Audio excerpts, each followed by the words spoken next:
Framed and exiled by my own family, a hidden note from Dad changed everything. Now we're set to expose their lies and take back what's ours. I'm James, 25 years old. My mom passed away from cancer when I was 14, leaving just me and my dad. For years, it was the two of us against the world. Dad threw himself into our family business in raising me, somehow managing to excel at both. When I turned 18, Dad dropped a bombshell.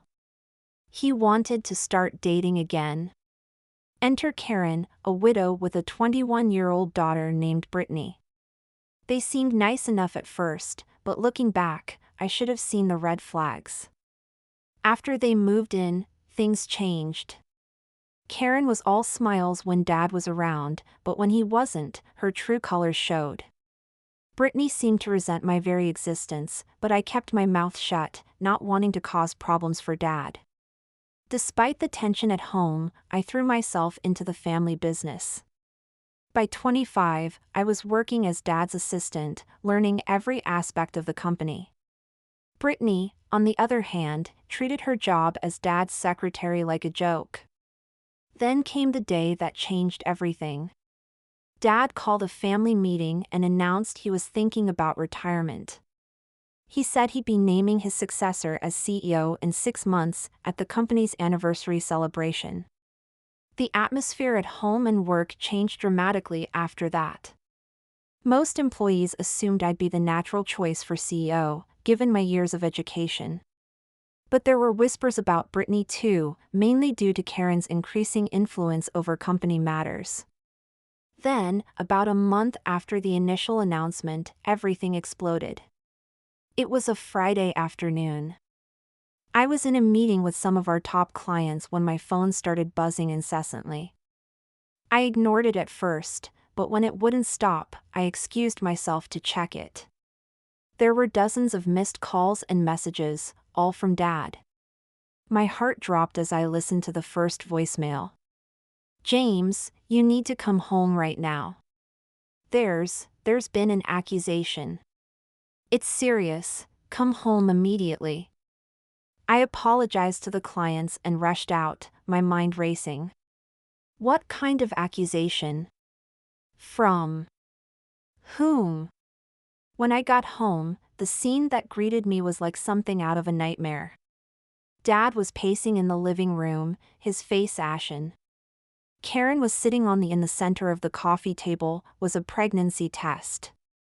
A positive pregnancy test. "What's going on?" I asked, my voice sounding strange to my own ears.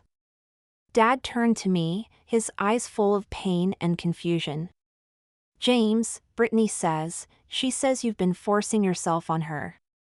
That you've been threatening her to keep quiet. And now she's pregnant." The world seemed to tilt on its axis. I felt like I was going to be sick. What? That's insane. I've never touched her. You can't possibly believe this. Brittany's sobs grew louder. Karen shot me a venomous look. "How dare you call my daughter a liar? We have proof." She thrust a piece of paper at me. It was a DNA test, apparently showing a match between me and Brittany's unborn child. "This is impossible," I said, my voice shaking. "It's all lies. Dad, you know me, you know I would never do something like this." Dad looked torn, his gaze shifting between me and Brittany. I don't know what to think, James, these are serious accusations. And the evidence. It's fake, I shouted, desperation creeping into my voice. It has to be. I'm being set up. Karen stood up, her face a mask of righteous anger. We trusted you, James.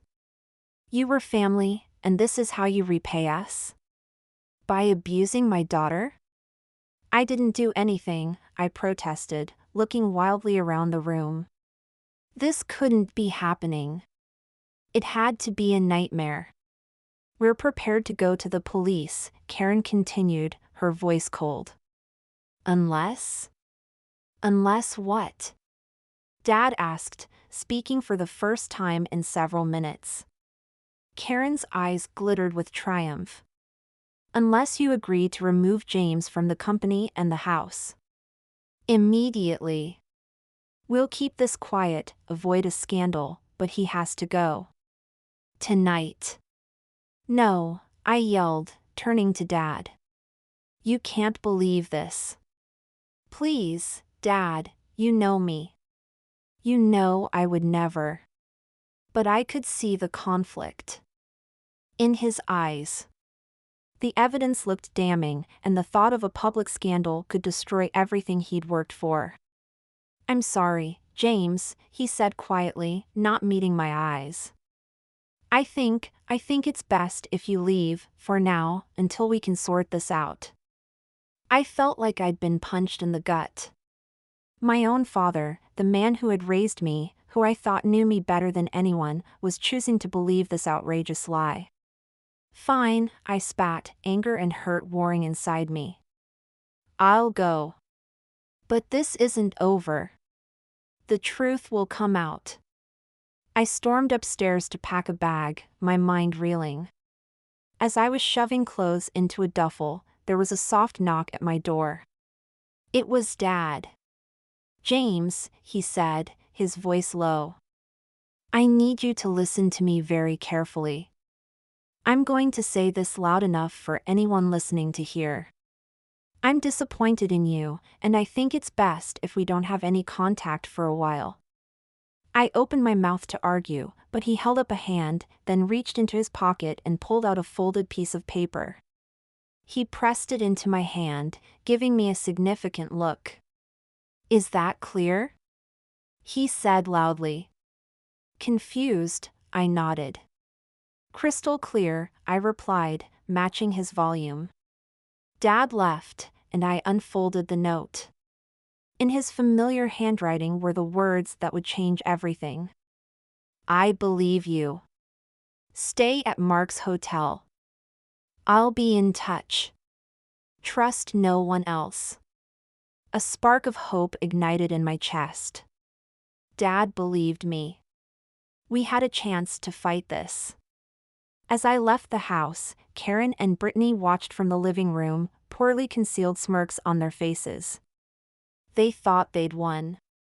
But little did they know, the real battle was just beginning. I checked into my friend Mark's hotel, my mind racing with plans and possibilities. One thing was certain, I wasn't going down without a fight. Somehow, someway, I was going to expose their lies and reclaim my life. The next morning, I received a text from an unknown number. Café Blow. 2 p.m. Come alone. I knew it had to be Dad. It was time to start planning our counterattack. As I sat in the cafe, waiting for Dad to arrive, I couldn't help but feel a mix of emotions. Anger at Brittany and Karen for their outrageous lies. Hurt that anyone could think I was capable of such a thing. But mostly, determination.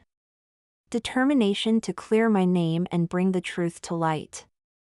Dad arrived, looking haggard but resolute. He sat down across from me, ordered a coffee, and leaned in close. All right, son, he said, his voice barely above a whisper. Let's figure out how to take these liars down. Dad and I spent the next hour in that cafe, heads close together, speaking in hushed tones as we formulated our plan. It was clear that Karen and Brittany had gone to great lengths to fabricate this accusation, which meant we needed to be equally thorough in our investigation. First things first, Dad said, pulling out a notepad. We need a private investigator. Someone discreet, thorough, and not affiliated with anyone in the company. I nodded. I might know someone. Remember Mark's cousin? The ex-cop? He's been working as a PI for a few years now. Dad's eyes lit up. Perfect. Get in touch with him as soon as possible. We need to start digging into Karen and Brittany's backgrounds, their recent activities, everything. We spent the next few minutes outlining what we wanted the PI to focus on. The fake pregnancy test, the falsified DNA results, and any suspicious behavior or connections that might shed light on their motivations. Next, Dad continued. We need to gather our own evidence. They've been careful so far, but everyone slips up eventually. We just need to be there to catch it when they do. He reached into his briefcase and pulled out 3 boxes. These are the latest smartphones on the market. I'm going to give 2 of them to Karen and Brittany as peace offerings. Little do they know, these phones are installed with spyware that will forward all their communications directly to us. I couldn't help but be impressed by Dad's foresight. That's brilliant. But what about the 3rd phone? That's for you, he said, sliding it across the table. We can't risk them intercepting our communications. We'll use these to stay in touch, encrypted, untraceable. As we continued to plan, I felt a glimmer of hope for the first time since this nightmare began. We were fighting back, and we had the element of surprise on our side. Over the next few days, our plan started to take shape. The PI Jake began his investigation, digging into Karen and Brittany's past with a fine-toothed comb. Dad successfully delivered the bugged phones, playing the part of the conflicted husband and stepfather perfectly. I just want to make sure we can all stay in touch during this difficult time, he told them, his acting deserving of an Oscar.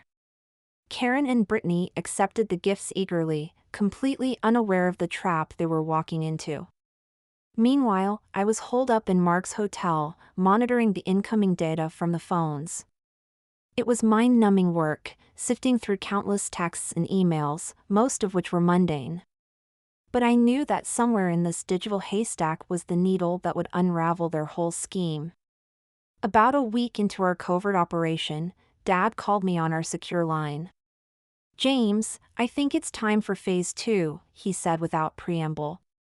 "I'm gonna suggest we all get our cars serviced. It's the perfect opportunity to install GPS trackers and hidden cameras." I agreed, and within days, every vehicle in the family fleet was equipped with state-of-the-art surveillance equipment. It felt surreal, like something out of a spy movie, but I reminded myself that this was all necessary. We were fighting for the truth, for justice. The final piece of our surveillance puzzle came in the form of our home.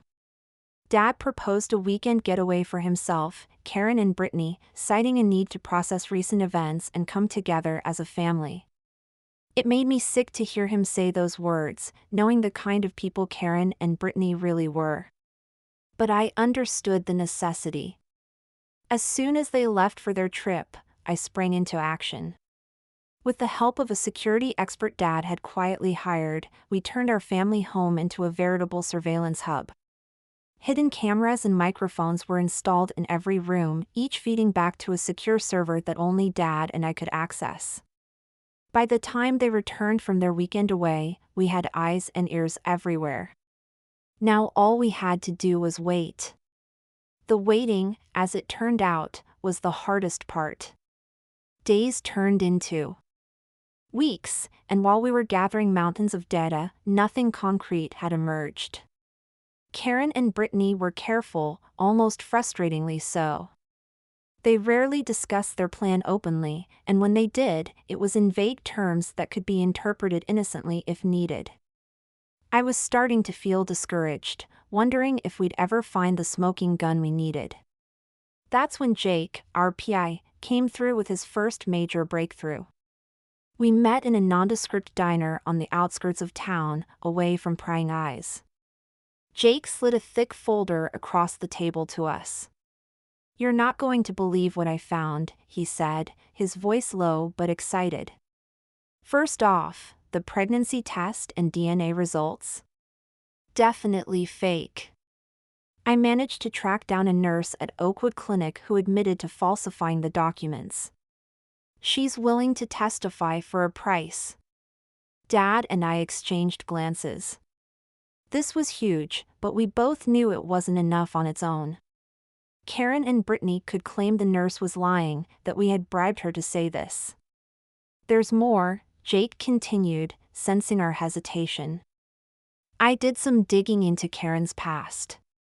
Turns out, this isn't the first time she's pulled something like this. She has a history of latching onto wealthy men, manufacturing drama, and then walking away with hefty settlements. She's just gotten better at covering her tracks over the years. He pulled out several documents, laying them on the table. Divorce papers, police reports, old news articles, all painting a picture of a woman who had made a career out of manipulation and deceit. And Brittany? I asked, almost afraid to hear the answer. Jake's expression turned grim. She's her mother's daughter, all right? No criminal record but a string of almost incidents. Accusations of theft from former employers that were suddenly dropped, ex-boyfriends who cut off all contact after messy breakups. Nothing concrete but a pattern that's hard to ignore. As we pored over the documents, I felt a mix of vindication and disgust. We were finally getting somewhere, uncovering the truth about these women who had invaded our lives. But the depth of their deception was staggering. There's one more thing, Jake said, hesitating for the first time. It's about Karen. She's not being faithful to your father. I saw Dad's knuckles whiten as he gripped the edge of the table, but his voice was steady when he spoke. Tell me everything. Jake nodded, pulling out a final set of photographs. They showed Karen in various compromising positions with a man I didn't recognize. His name is Robert Caldwell, Jake explained.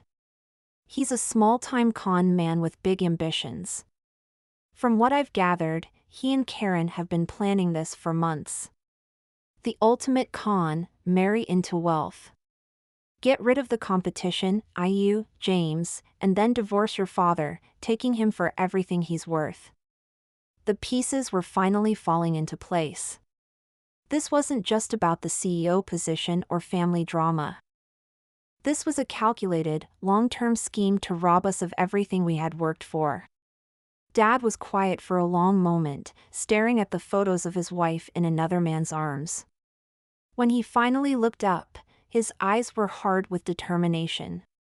This ends now, he said, his voice low and dangerous. We have enough to confront them, but I want more. I want it to be ironclad. No wiggle room, no chance for them to slither out of this. I nodded, feeling a surge of pride for my father's strength. What's our next move? Dad thought for a moment. Then a slow, grim smile spread across his face. I think it's time for me to take a business trip. A week should be enough time for Karen to get careless, don't you think? And so, our final trap was set. Dad announced a sudden business trip, apologizing profusely for leaving during such a difficult time. Karen and Brittany played their parts perfectly, acting concerned and supportive. If I hadn't known better, I might have believed their act myself. As soon as Dad left, I sequestered myself in our makeshift surveillance room, watching and waiting. For the first few days, nothing much happened, but on the fourth night, we hit the jackpot. Karen invited Robert over, clearly thinking she had the house to herself. What followed was an hour-long conversation that laid bare their entire plan. They discussed the fake pregnancy, the plot to oust me from the company, and their scheme to divorce Dad and take control of his assets.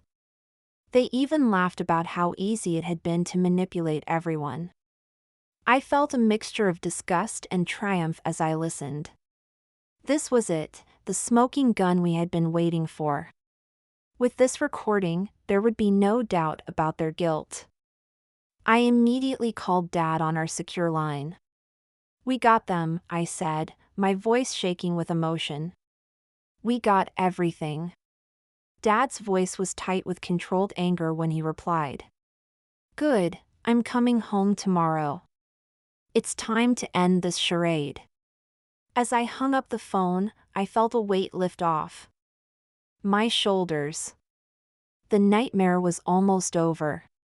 Soon, we would confront Karen and Brittany with the truth, and our long nightmare would finally come to an end. But little did I know, the most dramatic chapter of this saga was yet to unfold. The next day felt like the calm before a storm. I watched through our surveillance system as Karen and Brittany went about their day, completely unaware that their world was about to come crashing down. It was surreal, seeing them act so normal, knowing what I knew. Dad arrived home that evening, earlier than expected. I watched on the cameras as Karen greeted him with a hug and a kiss, playing the part of the devoted wife perfectly. It made my stomach turn. "We need to talk," Dad said, his voice calm but firm. Family meeting in the living room. Now, I saw confusion flicker across Karen's face, but she nodded and called for Brittany. As they assembled in the living room, I made my way to the front door. It was time for me to make my entrance. The look on Karen and Brittany's faces when I walked into the living room was priceless. Shock, fear, and then quickly masked anger flashed across their features. "What is he doing here?" Karen demanded, turning to Dad. "After what he did to Brittany, how could you bring him back into this house?" Dad held up a hand, silencing her. "Sit down, all of you. We have a lot to discuss." As we all took our seats, I could feel the tension in the room. It was so thick you could cut it with a knife. Dad stood in the center of the room, looking at each of us in turn. "For the past few weeks," he began, "I've been conducting my own investigation into Brittany's accusations against James. And what I've discovered is, well, it's going to change everything." Karen started to protest, but Dad cut her off. "No, Karen, you've done enough talking. Now it's time for you to listen." He nodded to me and I pulled out my laptop, connecting it to the TV. "What you're about to see and hear is the result of our investigation," I said, my voice steady, despite my racing heart. For the next hour, we played the recordings, showed the photographs, and presented the evidence we had gathered. The fake pregnancy test, the falsified DNA results, Karen's infidelity, their entire scheme laid bare. Throughout it all, Karen and Brittany sat in stunned silence. Their faces cycled through a range of emotions: shock, anger, fear, and finally, defeat. When the final recording played, the conversation between Karen and Robert where they gleefully discussed their plans, Brittany broke down in tears. "How could you do this to me?" she screamed at her mother. "You said this was about getting what we deserved, about securing our future, but you were just using me." Karen's face was a mask of fury. "Oh, don't act so innocent, Brittany. You were a willing participant in all of this. Don't you dare try to play the victim now." As mother and daughter turned on each other, Dad cleared his throat, silencing them both. "I've already spoken with my lawyers," he said, his voice cold. "Karen, divorce papers will be delivered to you tomorrow. Given the evidence of your infidelity and conspiracy, you'll be lucky if you walk away with the clothes on your back." He turned to Brittany. "As for you, young lady, you have a choice to make. You can either come clean, admit to your part in this scheme, or face charges of false accusation and attempted extortion. Either way, your time in this family and this company is over." The room fell silent as the weight of Dad's words sank in. Karen's face had gone pale, while Brittany looked shell-shocked.